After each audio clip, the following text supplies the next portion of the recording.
kalau pap smear itu, ini yang juga kadang-kadang ditabrak oleh teman-teman medis maksudnya. Saya juga nggak tahu ditabrak atau teman-teman nggak sempat, dan masyarakat juga nggak begitu tahu. Kita kalau melakukan pap smear itu sebenarnya ada syaratnya, Mas, bahwa dia bisa kita ambil setelah dari seminggu dari menstruasi yang terakhir.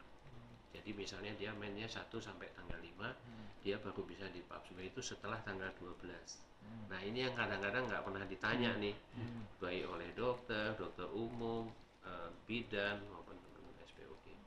Itu harus. Dan 2 hari sebelumnya dia tidak boleh melakukan hubungan seksual, tidak boleh memakai obat-obat pencuci vagina, obat-obat yang dimasukkan di dalam vagina. Kalau itu ditabrak, hasil pap smearnya akan terjadi negatif palsu. Negatif palsu itu hasilnya normal, tapi dia belum tentu normal. Oh bagus Bu, ini pulang dia, padahal dia sudah. Itu yang syarat dari pap smear. Tapi kalau IVA, dia mau sedang mens, itu bisa kita lakukan. Itu keuntungan dari IVA. Dia habis hubungan seksual, itu bisa kita lakukan IVA. Kemudian caranya adalah kita mengolesi mulut rahim itu pada saat pemeriksaan dengan asam asetat 5%. Asam asetat 5% itu kita bikin sendiri gampang, Mas. Jadi kita kalau makan bakso pakai cuka itu yang kita makan itu 25%, Mas. Jadi kita mengencerkan itu aja dengan aqua atau NaCl ya, 1:4, jadi dia asam asetat 5%. Kemudian dengan kapas lidi kita olesin 1 menit, kalau dia ada kelainan dia akan muncul. Tapi lampu harus kuat ini. Kekuatan lampu itu harus halogen 50, kalau lampu biasa dia harus 100. Itu enggak boleh dilanggar. Kalau enggak muncul. Nanti jangan bilang oh IVA-nya negatif padahal lampunya redup kayak gitu. Ya, itu yang saya minta juga untuk para pemeriksa IVA, ini harus betul-betul dianukan. Ya, saya pernah melakukan pemeriksaan IVA massal oleh LSM di lapangan, tapi tidak tersedia lampu. Saya tolak, ya itu, ya. Lampunya sekenone gitu, nggak bisa itu kan. Jadi kita bukan IVA itu, kalau melakukan IVA massal, saya minta semua lembaga jangan mencari sensasi, tapi pemeriksaannya betul-betul dikaedahkan. Jadi cukup sederhana, tapi menilai ada sesudah 1 menit kan akan keluar lesi putih namanya. Nah, untuk menilai lesi putih itu perlu pelatihan.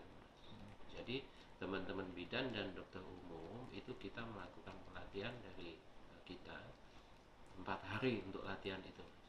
Ya, jadi biasanya kalau sudah selesai latihan, dia masih kita ikuti sampai dia melakukan minimal 100 kali pemeriksaan dan menemukan 10 yang menurut dia IVA positif.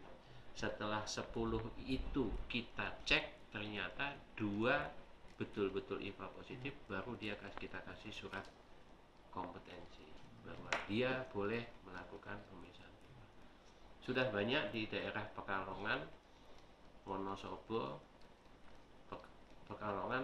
Kebumen, Pekalongan, Wonosobo, dan Semarang sendiri. Itu yang sudah kita latih teman-teman bidan, dan ya, saya mengharapkan semua Jawa Tengah bisa terakomodir dengan pemeriksaan ini. Simple IVA itu. Kalau untuk melakukan untuk yang kedua kali apa benar 5 tahun sekali ya? Setahun, Mas. Kalau 5 tahun itu program. Ya. Program. Jadi biaya untuk deteksi dini tiap orang itu pernah dihitung oleh pemerintah pusat, itu biayanya 5 juta.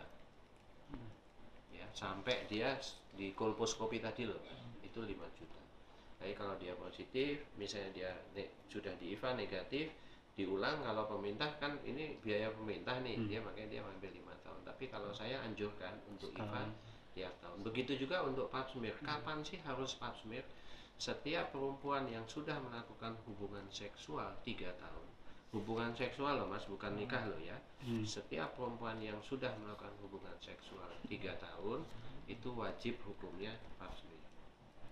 Ya. Nah, kalau dia pap smear hasilnya baik, diulangnya tiap tahun. 3 kali tiap tahun dia baik, itu boleh 3 tahun sekali.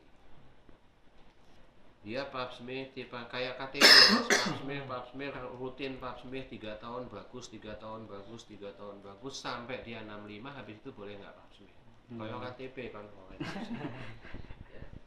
Pak Joko naik pesawat sebentar lagi ke diskonnya gede